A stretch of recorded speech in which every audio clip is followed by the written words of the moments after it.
Welcome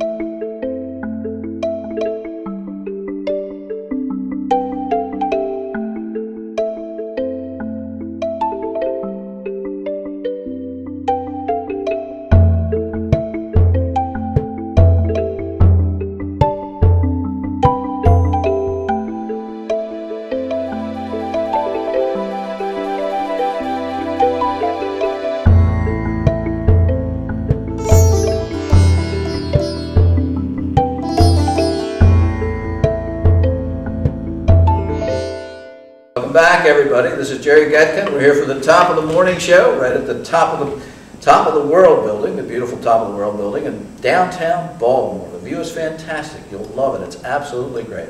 I'm here today with our guest, Helen Morose, correct? That's correct. I hardly ever get names right. You got it right. All right. Now, tell everybody why you're here, what you're here to talk about. I'm here to talk about breast imaging.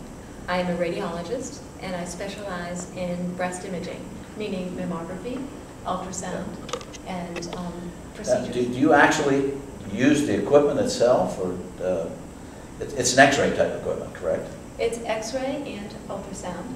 And right. yes, I am unusual in that I actually do sometimes do mammograms myself. So but you're the tech side as well as the... Sometimes. Okay. I actually train the technologists myself. Oh. I've been involved with this for over 20 years.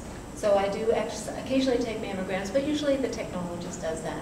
I do perform the breast ultrasound myself, though. And all of that is in the Maryland area at this point? Or? I do this in Savannah Park. Okay. At my own place called Bay Radiology. Bay Radiology. Yeah. How would somebody get involved in something like that? You say you do a lot of training. Yes, well, you go to medical school, and then you do a residency in radiology to become a radiologist. That's an additional 5 years minimum after medical school. And during radiology training, you learn to do everything in imaging. You don't glow in the dark, do you? Well, you say everything. What does everything involve? X-ray, Okay. ultrasound, CAT scan, Wow. MRI, and all parts of the body. So chest, abdomen, breasts, brains, you name it, all parts. Basically, a radiologist is someone who acts as a consultant to other physicians, because we will help them decide what imaging needs to be done. And then, based on the imaging findings, what would be the next step for the patient. So does a doctor actually send people to you, or do they come to you first and then find the doctor? Or?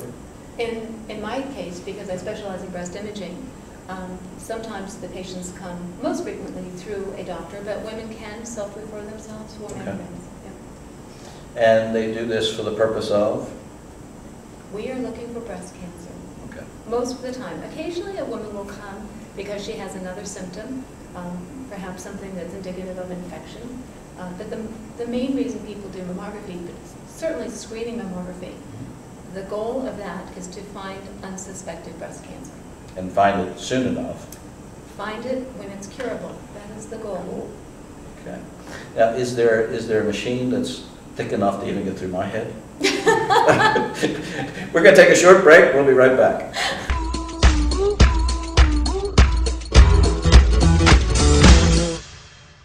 For more information on this year's event, please visit www.pvdarideforlife.org. Welcome back, everybody. I'm Jerry Getka here at the Top of the Morning show, and I'm here with our guest today, Helen Morose, who is, I'm sorry, I forget the title. I'm a physician. I'm a radiologist. You are a physician, and you own your own practice. And during the break, we were talking about it's unusual for a woman to have their own practice in this field. It's unusual for anyone to start a breast imaging facility. Oh.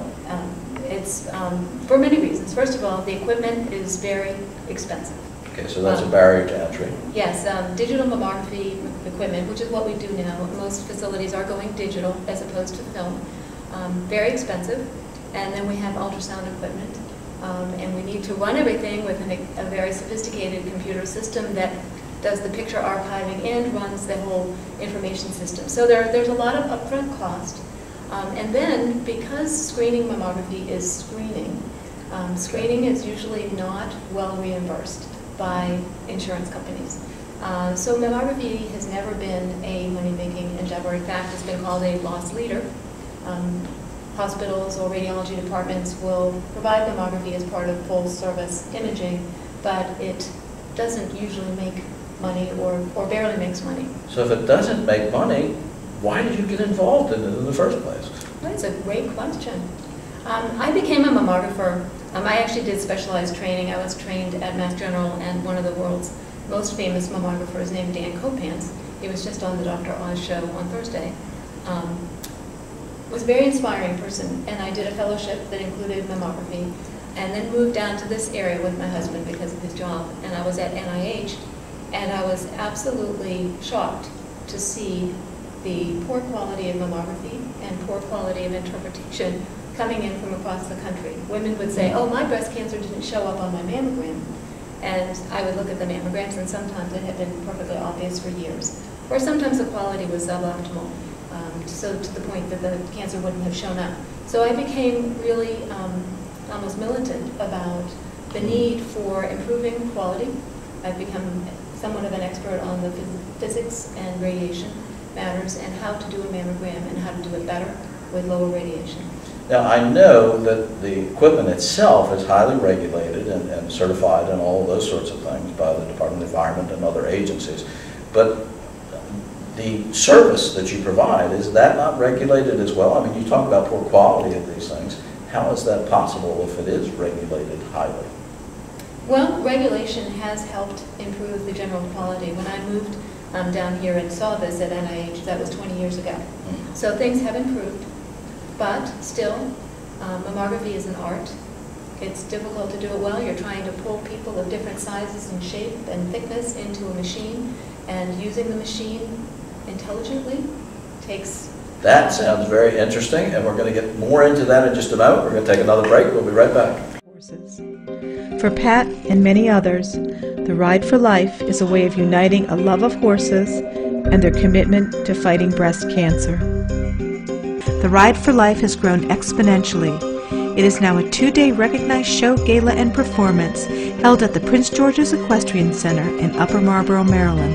I was impressed that Pat had huge goals, financial goals for this event. It far exceeds what I ever did anticipate such an event would be able to do. And now we're several years into doing this event called Ride for Life, which I think is the perfect name. Ride for Life could not be named any better than that. Welcome back, everybody. I'm Jerry Getka. Helen Morose, our radiologist, physician. Is there anything we missed? I know this is something you truly care about. And one of the things we discussed again during the break was the fact the art of taking the x-ray. And tell us a little bit about how the errors or the misses can be averted. That's a great question, because on the order of about 50% of breast cancers are missed on mammograms. And there are a number of reasons for that. First problem is that some women have very dense breasts. Dense means white. White is connective tissue, and there's nothing a woman can do about that. That's just genetic. But when the breasts are overall white background, cancer is also white.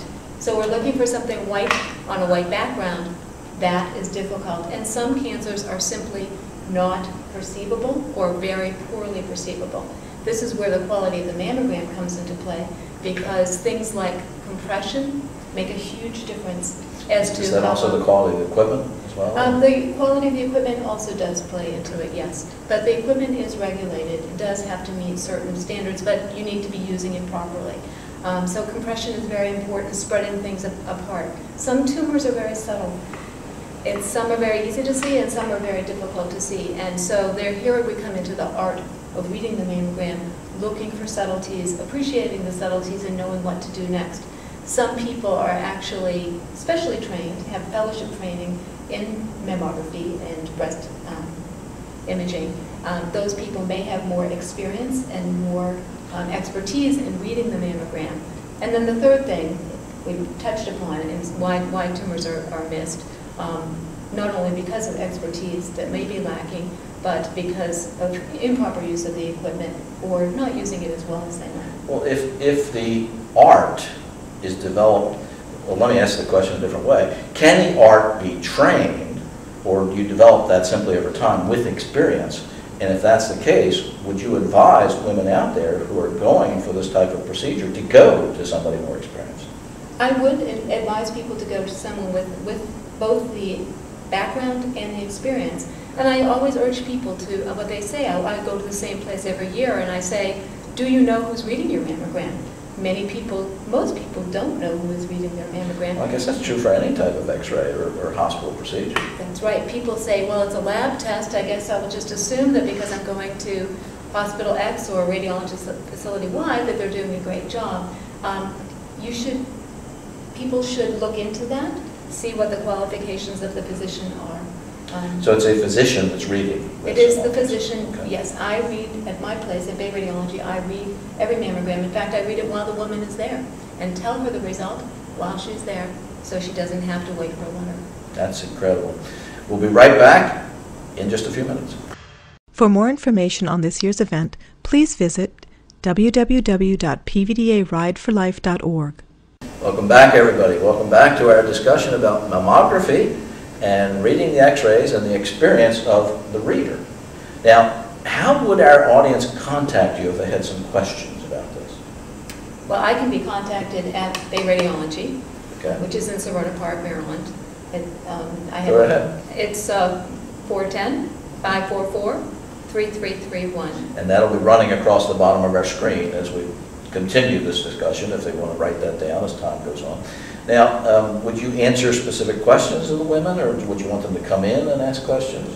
Both. I think that I want to encourage all women who are 40 years of age and older to have a yearly mammogram. There has been controversy about that, but the American Cancer Society, Society of Breast Imaging, strongly recommend that all women starting at 40 have a mammogram and continue until, unless they become too sick to do that. Now, as a woman in the field, and you say that's unusual, how do you feel about that? How was it initially for you? To start my own practice? Yes. I think there are a lot of women who are in the field. It's not unusual for women to be in radiology. It is unusual to start an imaging center. I think I'm the only independently owned breast imaging center, certainly in Anne Arundel County, probably in Maryland, because it is prohibitively expensive.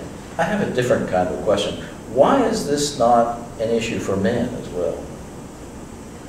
Men? I mean, aren't there chest cancers or something of this There nature? is prostate cancer. It's a similar type of issue for men with prostate cancer. Then men should be screened for prostate cancer.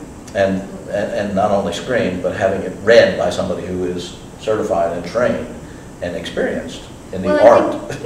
I think that the primary screening for prostate cancer is a blood test. Okay. There are, So it is different. There are imaging tests if the blood test is abnormal.